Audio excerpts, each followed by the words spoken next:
In this class, we're going to speak about accompanying in psychological wounds.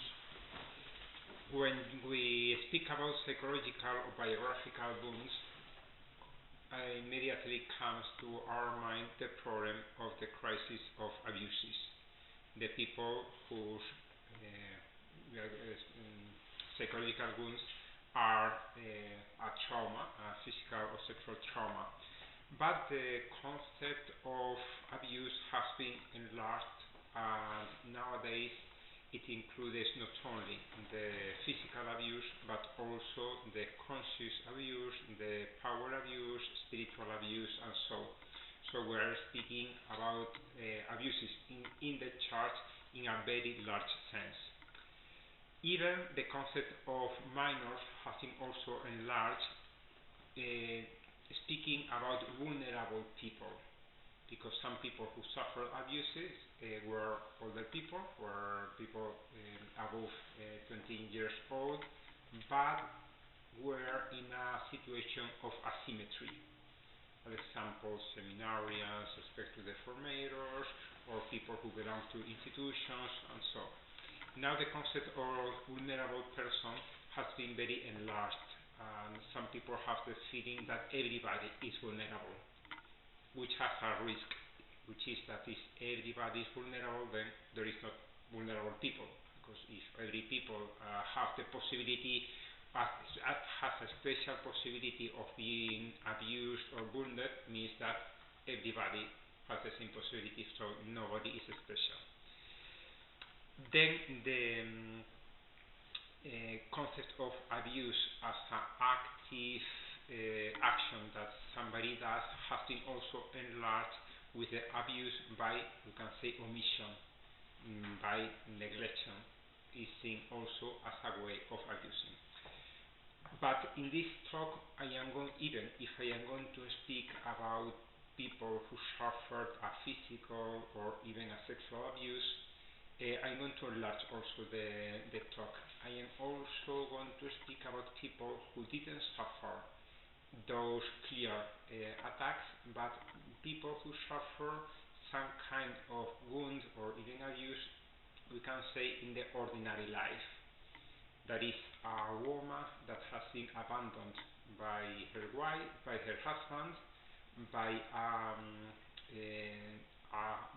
child who has grown in a house with dad and mom, but they have not been attentive enough to his needs, or the marriage is broken and he has not grown with both the parents. So we are going to speak about psychological wounds in a very large aspect, because not all of you perhaps is going to help people who suffer these physical abuses, but every one of us has helped or is trying to help in the now people who are in those wider situations of psychological wound. So to put a definition, I am going to mean by psychological wound the emotional damage that has been caused by actions or omissions by someone from whom respect, care, or affection was expected. So every one of us has our psychological wounds because we have been betrayed in some way or the other by people for whom we expected respect. We expect respect from everybody. Care that is most specific. I expect care for some people who should look forward for me, who should have a special attention of me. In our case, our priest, the bishop, also our spiritual director, and all the chiefs that we have. And finally, affection. We expect affection from people with whom we have some special links, our friends or our family. The wound will be deeper and will produce a deeper damage if it has been caused by some people for whom I was expecting affection, not only respect. That's why it is deeper if damage is made by the parents, is made by a friend, and not by people that I don't know. It is the first time that I meet him. In the same way, a wound is usually deeper when it is caused by actions and not by omissions. So what can we do? Imagine that you are like this parish priest in your office, and you receive a person who says, I have suffered this kind of attack, of neglection or something. How can we act from our position of pastors? This can also be used by people who help in other ways, even lay people, people in institutions, the secretary of the parish. So the first thing is give credibility. I think that a great part of how the church has dealt with these problems is the too big to fall. It is impossible that these people has done what you are telling me. In a more concrete sense, in our parishes, it is impossible that your father, who is a good Christian, I know him from so long, he comes to Mass every Sunday, it is impossible that you tell me that your father is not a good father. You can think it, because you are free to think what you want, but you cannot say that, because if some person comes to you and to tell you his problem or her problem, and the first answer that she hears is, it is impossible, you have completely cut the trust. So it will be very difficult for him or her to keep speaking to you. Does it mean that I cannot challenge at all? You will have the opportunity to challenge and to make him or her reflect, but slow down. First, just listen. And then, an important answer to make. Is there a risk of recurrence? Is there a risk that if that person goes to his house, still will receive the same damage? It changes absolutely everything. And sometimes it is very difficult, because it is easy to say, if your father is abusive, denounce him. But in the reality, and people who have experience mainly in poor communities say, if I denounce my father goes to prison. And then what can do my mother, who is a housewife? I have 6 siblings, so I cannot denounce my father. It is a great burden in many people who say, I have the responsibility to keep the unity in my family. I am responsible that my younger siblings can go to school, can have something to eat tomorrow. So I have to manage, and it is very difficult from the point of view of a pastor. What can I do? You have to take away the guilt of that person, because she, maybe if she's a minor, has a lot of burden on herself. But we will speak about that at the end of the talk. So the person comes to us, we listen to her, we give credibility, we find that there is not a risk actual to repeat that situation. So what we can propose to him is to do a path of spiritual accompaniment, which is not a path of or psychological accompaniment, because usually a pastor has not the training, the capacity of doing a psychological training. That will be a second step. What we can do is help her to recover, to gain security in her own security, and also to heal the relationship with God. If the person that has committed an abuse is in some way a representative of God, and there are 2 kinds of clear representatives of God. One, of course, is the priest, but also the father. The mother also, but maybe the father. because God is the Father.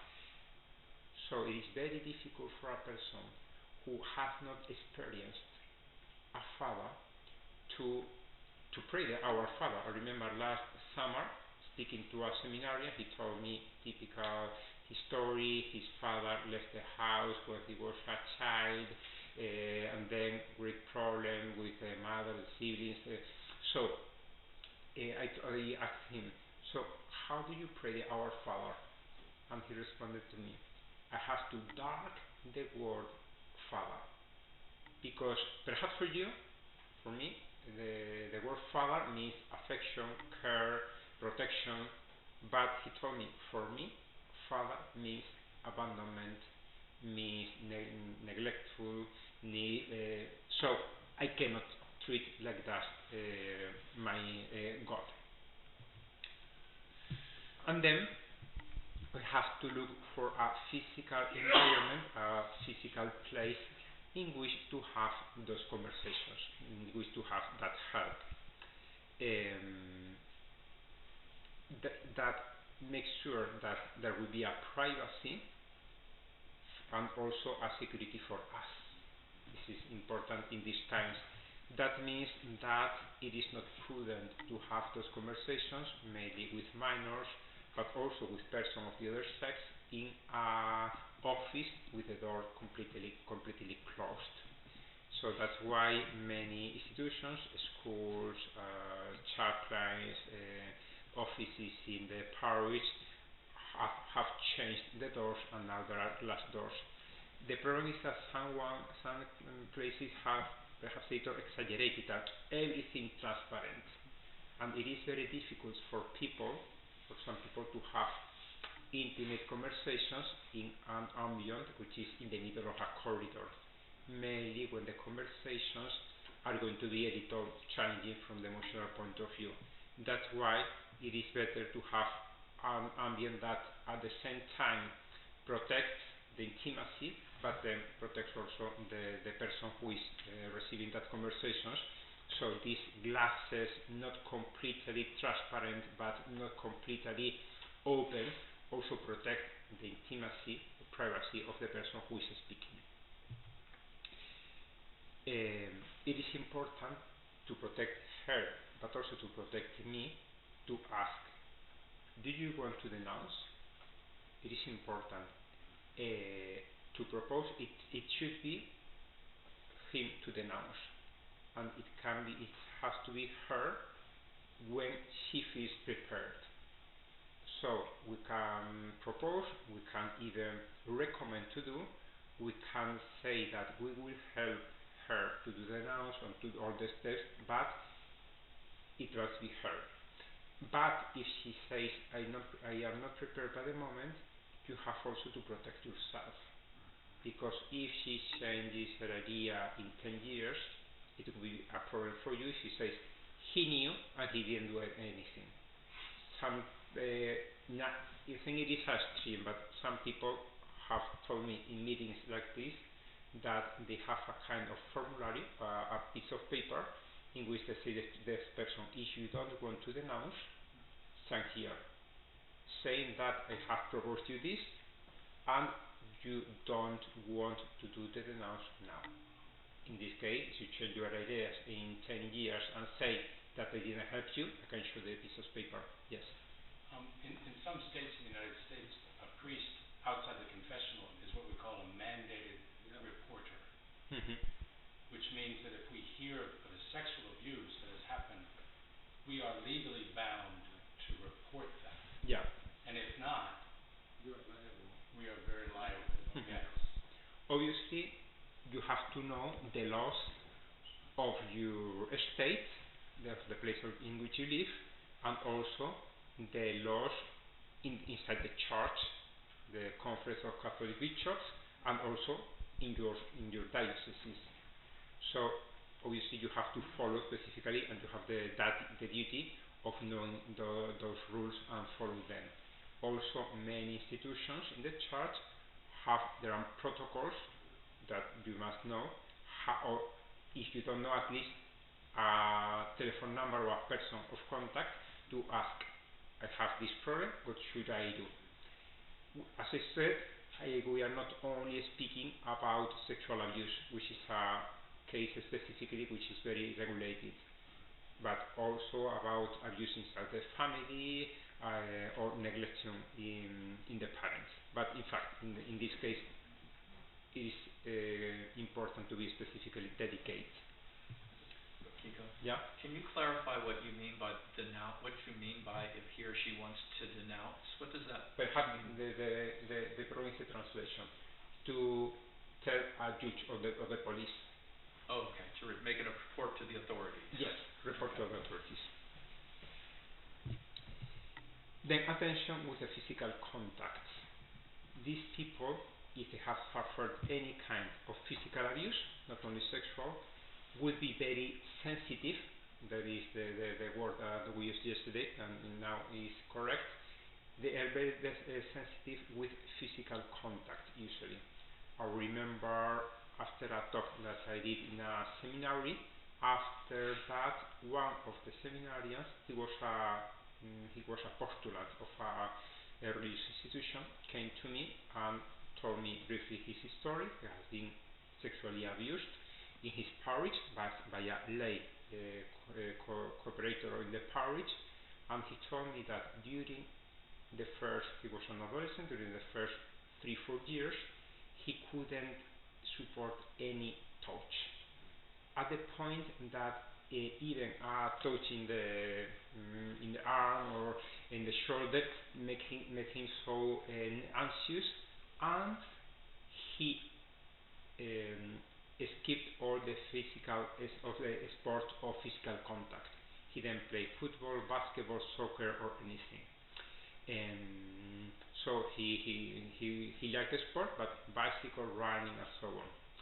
So after speaking to him, he wanted to know my opinion about. He was a postulant, so after 6-8 years, he decided to follow our vocation in the church, and he told me that he followed also a psychological path and that he has spoken with his superiors, and at the end I thought, well, I think that you have had a very good accompaniment, and I think that there is no problem after this brief conversation.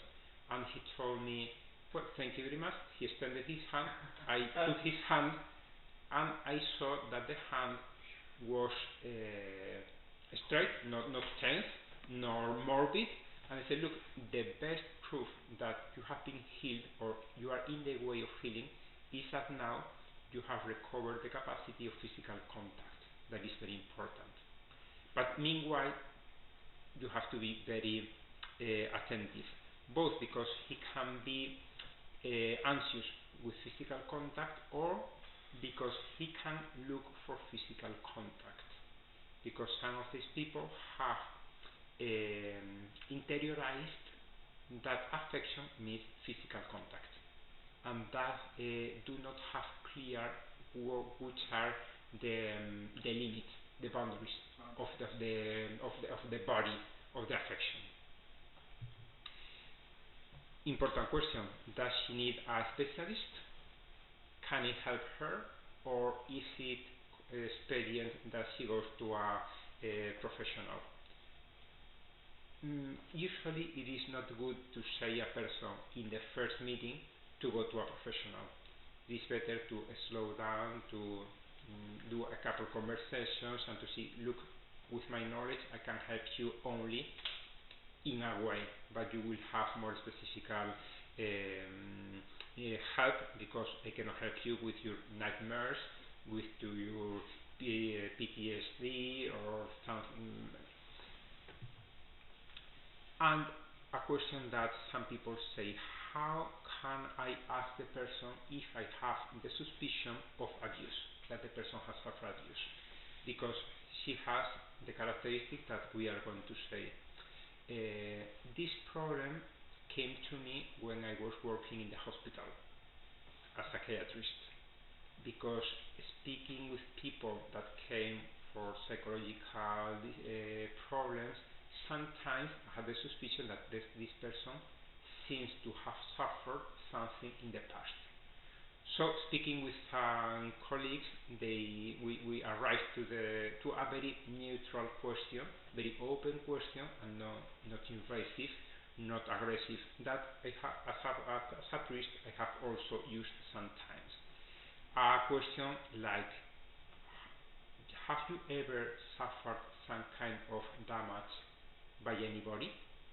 Has anybody caused you some kind of psychological injury? The answer clearly is yes, a lot of times. My friend, my father sometimes, but the person that has really suffered something important feels invited with the doors open to manifest. If he doesn't, perhaps you can feel, looking at her face, that something is there, that the person had an inner reaction that has been able to control. So in this case, you can say, okay, we can speak in another moment, think about that, and the doors are open. So she will feel invited to speak in another moment. What are the wounds that have to be healed? That I am unworthy, that I don't deserve the care, that I don't deserve, that I am dirty, that I am hard, that I am fragile because somebody did me something and I broke, that the world is dangerous, so I cannot trust the world, I cannot trust the intention of the people. The people come offering love, but they want to take advantage of me, of my weaknesses.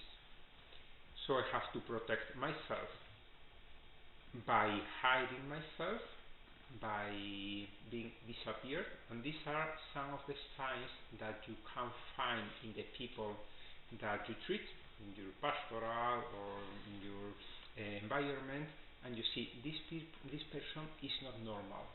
Something perhaps has happened. One of those things is that he has suffered some kind of abuse in this wide sense that we're speaking.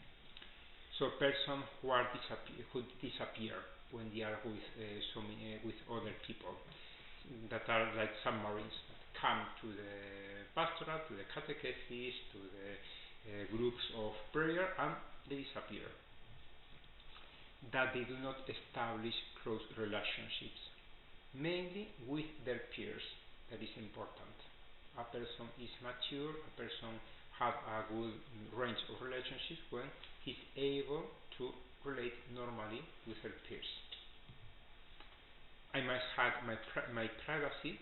Person is apparently have a good relationship with the other people, but when arrives the moment of intimacy, is closed. So can speak about soccer or football, but is not able to speak about his feelings. A person who must beg for affection, who is very dependent in her personality, and then is able to humiliate herself so as not to give let alone. It is the classic couple of usually a narcissistic or sociopathic man with a very dependent woman, that he abuses her, and then she denounces him, he goes to prison for a time, and then when he's released from prison, he comes and she accepts him, not so much out of love, but because she says, I cannot live alone.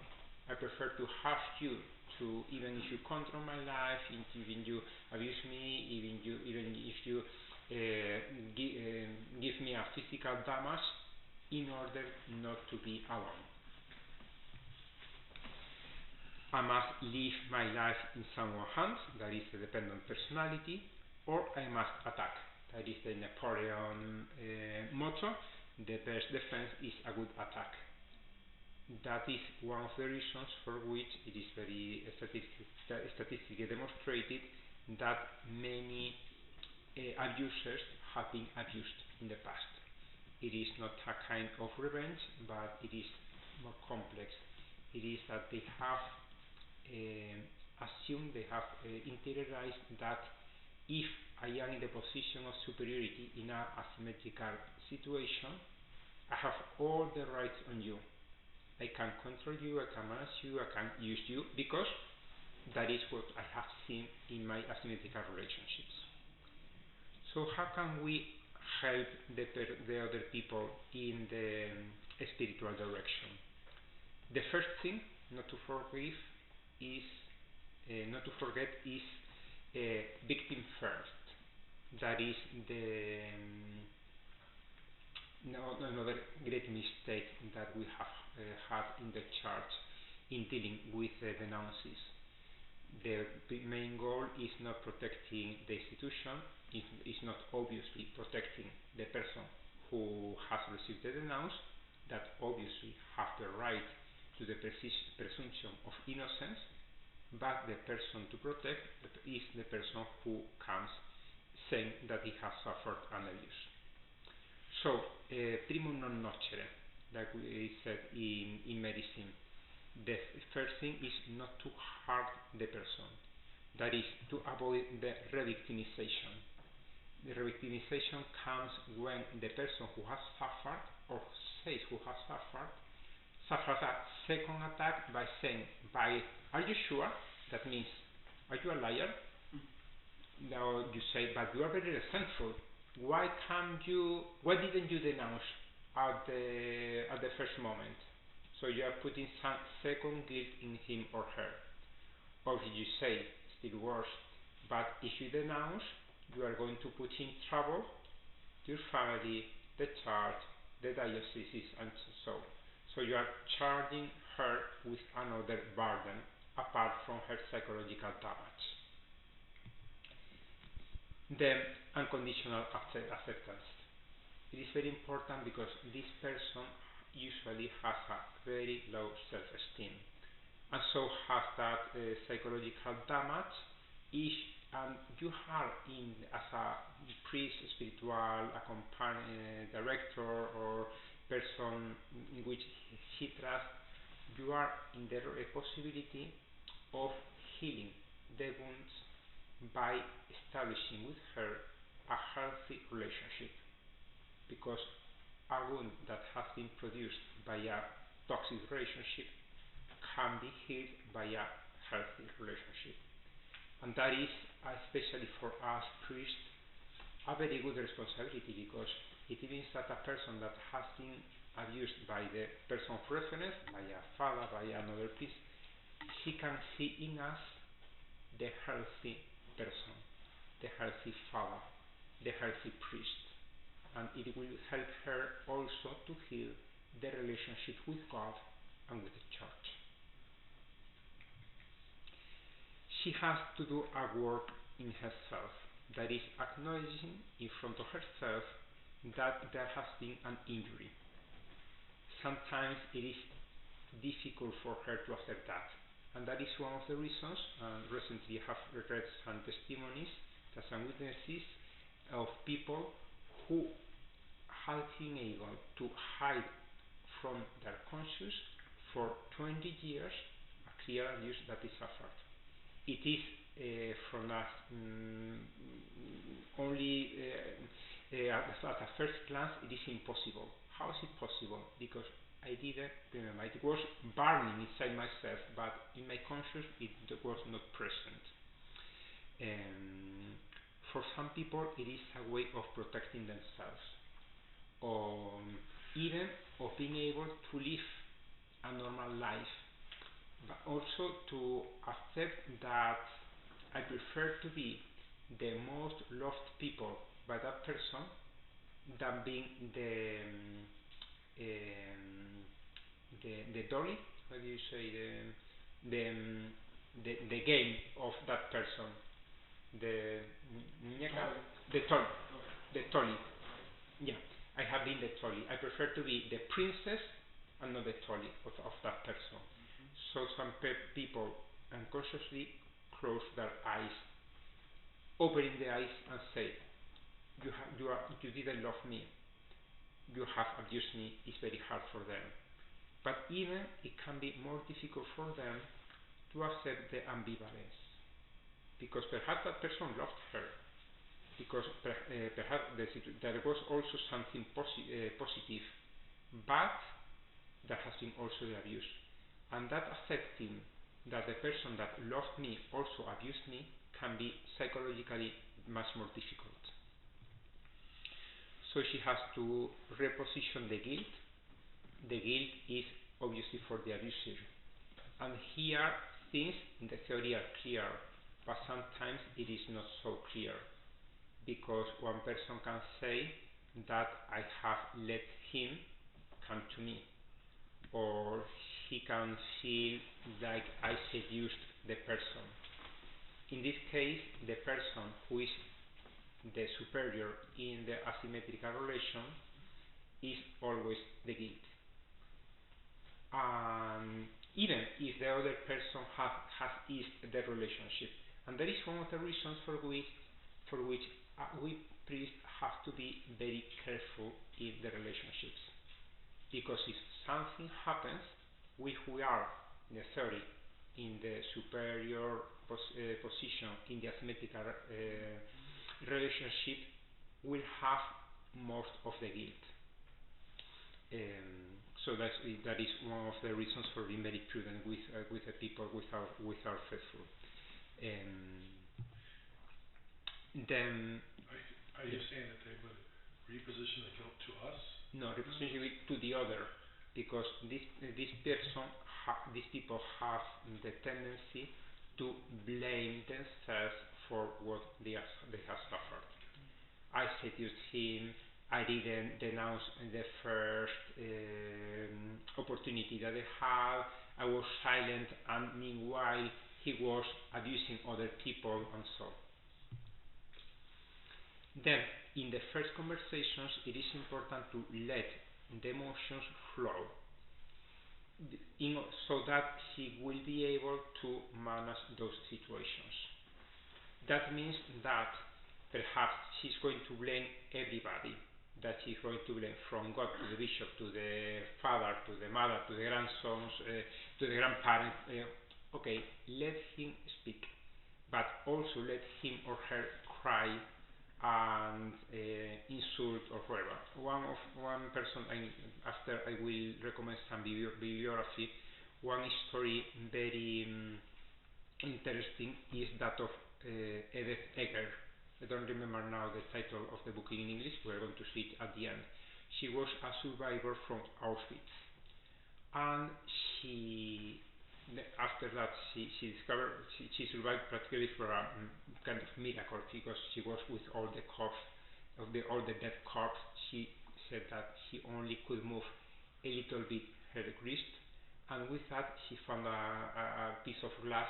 She moved it, and the American soldier that was there in the camp of Auschwitz saw the light, and then the movement of the hand, and then he realized that in the middle of all that corpse was a living girl.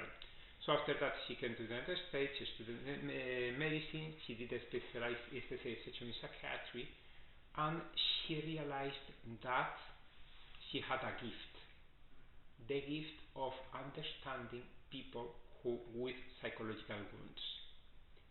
And we will mention her a couple more times. But the thing is that she said that she had how do you call it? Pillow? A pillow in her office, because when that people came to her very angry, she offered, "Do you want the pillow?" "Yes." And then the person began to hit the pillow. I feel a little more relaxed. So that kind of catharsis can be very important for the people. Actually, when I worked as a psychiatrist, but also as a priest, sometimes I have had to recommend people some movie just to let the feelings flow. People who are very tension, who are too rigid to manifest their feelings. Okay, go to your room, close the light, put your computer, and watch Life is Wonderful, Frank Capra, Life is Beautiful, or The Miserables, Les Miserables, or something very emotional, and cry, because crying is very cathartic. And then little by little, you will be able to control the feelings. But it is better to let, obviously, with delicacy, and with some, but letting the feelings flow. Then she has to recover a sense of her own dignity that begins with the body. It is very important with a person who has suffered some kind of physical damage to reconcile with her own body, which means that it is important that she takes care, cleaning, in the case of men, but especially women, to be well presented, to spend money in them, in their clothes, and to do a sport, which is a very good way of reconciling also with the body. It can be a sport with other people, could be ideal, but if he or she does not feel comfortable, like this posture that I said, playing soccer, okay, play tennis, which is you have a net between you and the opponent, or in the case mainly of women, dance can help there, because dance is a way of expression of the body. Anyway, reconciliation with the body and the care. You shouldn't say anything to affirm her, though, right? Like, you're looking strong. Could you say that? Could you say that? You're looking strong, or not? Better not to say anything about her physical appearance. That is a very good question, and you have to be very prudent. Yeah. I had the same problem when I was working as a psychiatrist with anorexic girls. Should I tell her, you are very beautiful, because I am a male, you are a female, and I have to take some limits? And usually it is not a good idea, because it can be interpreted as sexualized affirmations. In the same way, and this is another thing that I have spoken with some psychiatrists, because that was my experience as a psychiatrist and also as a priest, speaking to a person with these problems and feeling like the temptation say, congratulations, you are doing very well, you deserve a good hug. And I speaking now as a priest with a psychiatrist, that we are friends, I asked him, what do you do in these situations? Because I realized that she deserves the hug. And but it is not mainly if she's a woman, old or young. And he said, yes, I have also the same feeling. And what I say is, look how acute he is. Verbalize it, just to say, you deserve a good hug. So when you go home, look to your mother, your husband, your siblings, give a good hug, because you deserve it. I think that in my position, I shouldn't do that, because it would give you a equivocal sign. But congratulations. So you have manifested what you wanted without the sign, but with words. And she had understand the idea without the problem of an eroticized message. It's body language too. Yeah. And then she can also learn how you can express your emotions with words and not through acting out.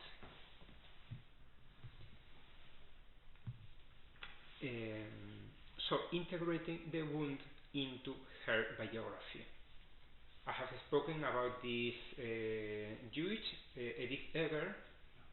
She had a clear PTSD, and probably because of that she did a specialization of psychiatry to try and heal herself. But one of the ways of healing herself is when she realized that she had a gift thanks to her trauma. It changed completely her life and even her marriage, because she said, all what I have suffered has not been only a burden for me, it has been a gift. And so, Spider-Man, he's my favorite superhero. His motto is a great power means a great responsibility. So, I have this gift, I have to make it flourish at the service of other people. The same with Viktor Frankl and with so many people, and with Anna that came with problems with anxiety, burnout, and so. She told me her story when she was 9 years old, more or less. Her father went from the house. Her mother went also out of the house because she had to earn money for the 5 children. So she had to do the mother of all her younger brothers. She did very well. All her brothers, she was now in her 30s, and all her brothers did her studies and so, and she found the vocation. So, first thing that she gained, thanks to that, serving other people from her childhood, she discovered the vocation to serve the other people. I am happy with that. She was very attentive to the people that she was the person of reference by her community of nuns. When somebody had a problem, used to go to her. Please, can you accompany me to the doctor? Please, I cannot do this work. Can you do it for me? So she was very happy with that possibility that she had of serving the other people, and it helped her to feel loved. What was the problem? Why did she come to me? Because she was burned out. She said, I am serving other people, but nobody is taking care of me. And then we went to her old trauma to say, what does it mean for you now? For you, it means that you lost your adolescence and your childhood. You were working as your sibling's mother when you were 2 years older than them. So you have had to forget yourself when you didn't have a strong identity. You can do it when you are a mother, when you are 25, 30, 40 and so, and you have already a solid personality. Otherwise, you are empty. And that is why, now that the people are treating you as a mother, you are doing it as the mother, but as you don't have enough basements, you are suffering. You feel empty. And you need somebody to take care of you. So, first thing that I told her is accept what happened, and that the wound that you have because of your father has given you a possibility, a capacity, a sensitivity to serve the other people, and has helped you to find your vocation, but you have to take care of yourself. You are the first person that God has entrusted you. So you have to put limits to the other people, and you have to learn to say no. And then the nun entered into crisis, because she told me, are you meaning that if some sister or some parishioner comes to me and asks me for a favor, please can you? I have to say no? Yes, but I am a nun. I have to say yes to everybody, to everything. No, because you are destroying you. And this is one of the great dangers that I have seen in personalities that, for a lot of reasons, are immature in their vocation. They live their vocation in a way that objectively is a good way, but for them is destroying. So the better they live their vocation, the more psychologically they destroy themselves.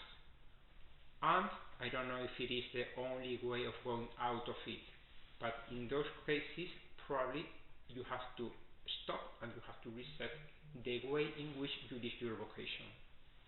As we agreed with this man, you have to begin to put limits and to take care of yourself, even if apparently you are living towards your vocation. You are strengthening your basements, which means that by the moment I'm sorry, but I cannot wear more weight.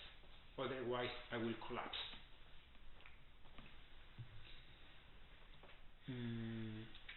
Difficult step, overcoming the role of victim. Very delicate. The people who come saying, I suffer abuse, or my husband abandoned me, and so I feel justified to complain, to not to do things, and so. And now, if you say, hey, the great risk, stop playing the role of victim, of survivor, because it is it can mean a re-victimization for her. A possible answer that you can say is, you are a survivor, but you are more than a survivor. So you have not to reduce that part of your identity. It will be a part of you for the rest of your life. In the same way that in the hands of Christ, after the resurrection, were also the wounds, the wounds of the nails. So don't worry if they are there. They are part of your life. You cannot cancel them, but you can make grow a lot of other aspects of your life. In such a way, those wounds will be there, but will be more and more diluted into a lot of other good and healthy things. She has to overcome the fear and the distrust in relationships, and that is a decision that she has to do. It is very frequent in this person that she says, I'm not going to trust anybody anymore in my life. And so they don't establish close relationships. They isolate themselves, or even they become aggressive. So little by little, she has to take the risk of becoming again vulnerable. That is the only way of making friends, of making relationships, of getting married, or to enter into a close relationship. But she has also to learn to put limits to the relationship. It does not mean that she has to blindly be open to all kinds of relationships. So she has to be enough trustworthy in herself to say, I'm going to trust you, but with these conditions. And I am going to tell you that you are trespassing the limits that we have agreed. That is also a way of helping her to verbalize and not only to act out her feelings. It is important to heal the image of God that can be wounded also in these kinds of abuses, when there is not only a priest that did some bad thing, but also a person of trust, like the father, who did also those things. Proactivity, important. When a person comes to us, sometimes can look for support, take the decision for me. And the answer should be, I can help you to heal, but you have to heal yourself. So proactivity, and little by little, the person who is accompanying has to take steps back. And if the person is very dependent, you have to do mirror in her questions. Father, what should I do? What do you think you should do? Instead of spontaneously telling my opinion, because that would cancel her capacity of discernment.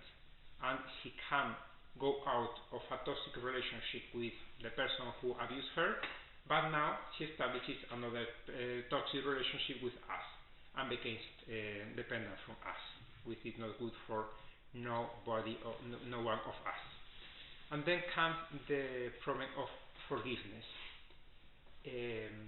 Every year in the confessional, I hear a few times somebody who comes and accuses herself, Father, mainly women, Father, I accuse myself that I have not forgiven. And I say, but why are you accusing you about that? because you would like to forgive, yes, but if you want to forgive, it means that you have already forgiven. Perhaps you have not completely understood what forgive means. So let's speak a little bit about what is or is not forgiveness. Here we find Angelina Jolie and her father, John Boyd, that had a difficult relationship and they reconciled publicly a few years ago. It was very, very nice. So forgiveness does not mean forget. And that is perhaps the error that these persons, that the people that come for confession, that Christ said that I did not forget, they mean I did not forget. And in fact, they cannot forget because you don't have a button in your mind to say put it into the trash and that memories are not anymore. The memories are going to come to you with the feelings that accompany them. So when this memory comes, you will feel sad, or you will feel angry, or you will feel in anxiety. But it is normal. It is something that comes to you. You are passive in front of those memories and feelings. The moral judgment comes in the moment of what are you doing to do with them. And with those people that accuse and said that they did not forgive, sometimes when there is a minimum trust, I say, but does it mean that you want that this person goes to the hell for the rest of their lives? No, Father, I don't want. Do you want that they convert? Yes. Do you want that they go to heaven? And they sometimes they doubt, and they say, yes, I would like they go to heaven. Even if you are going to find them, it is more challenge. But they say, well, no remedy. If I want him to go to heaven, I want to go sometimes in some corridor Google Meet. Yes. Okay, that means that you are forgiven.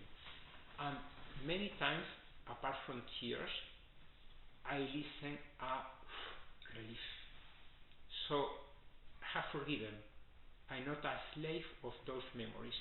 And then comes the following thing that they can do. Take advantage of those feelings when they come to you and pray for the people. Pray for the conversion. Pray so that God has forgiven them. It does not mean anyway that they have to deny that the other person did something wrong. You can accept that. It does not mean to restart the relationship. Maybe sometimes it is impossible because the person is in another place or passed away, or even it can be dangerous to retake the relationship. It does not mean to renounce to just justice. Important. You can have forgiven the person and go to the police and do a report. And it does not mean to regain serenity. Sometimes, even if you have forgiven, you are still in anxiety because you have that psychological wound that is at some point independent of the cause of it. So forgiveness means understand the other in her context, and sometimes for that children, sons or daughters of neglectful parents, it helps them a question. Did you know your grandparents? Yes. How were they? And many times I say they were still worse than my father, than my abusive father. And then two answers come. The first one is, do you realize how much your father suffered? And how, even if he was free, he was pushed in the direction of also being an abusive father, as your grandfather was. And the second is the responsibility. You are also free to cut the chains of abuses. You are free not to follow your tendency to understand authority, to understand affection, to understand an asymmetrical relation in that way. forgiveness means to assume that the other person did something wrong. Not to, excuse me, assume that you have done something wrong. You have to forgive also yourself. Sometimes you have to acknowledge that you didn't act in the correct way, and perhaps because of that you have suffered more than you might have suffered. You have also to forgive yourself. You have to accept the ambivalent thoughts. I love the person, I really love the person, because we spend very nice moments. Think of a wife that has been abused by her husband, and say, but we lived very good moments. Yes, but he was also antisocial. So you can love him as a person, but hate some of his actions. And accept that we are vulnerable and that we want to remain vulnerable. Otherwise, we will be isolated from the world. And then they have to feel free to decide if they want to give the other person another chance. In this case, without reproaches. If they want to retake the living together, for example, in the case of a marriage, and pray for the person who hurted her. Some bibliography that can help this person to gain that self-esteem or that sense of dignity. Man's Search for Meaning by Viktor Frankl, who has spoken about that.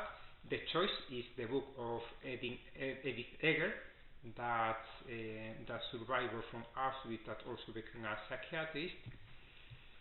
The books by Boris Cyrulnik about resilience.